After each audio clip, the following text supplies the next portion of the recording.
ठीक है, प्रधानमंत्री आवास योजना और मुजफ्फरपुर में अभी क्या हो रहा है उसके बारे में बात करते हैं। जरा सोचिए, आपको सरकार से पैसे मिलते हैं जिनका मकसद आपको अपना घर बनाने में मदद करना है, लेकिन फिर आप बस उसे बनाते ही नहीं हैं। मुजफ्फरपुर में लगभग 650 लोगों के साथ ऐसा ही हुआ है।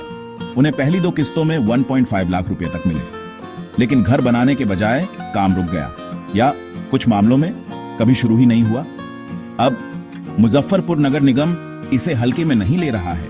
उन्होंने साइटों का निरीक्षण करने के लिए अधिकारियों और यहां तक कि पुलिस की टीमें भी भेजी हैं। यदि लाभार्थी अगले 15 दिनों में निर्माण शुरू नहीं करते हैं तो निगम पैसे वसूल करेगा और FIR भी दर्ज करेगा, जिसका मतलब कानूनी परेशानी है। इसे परिप्रेक्ष्य में देखें।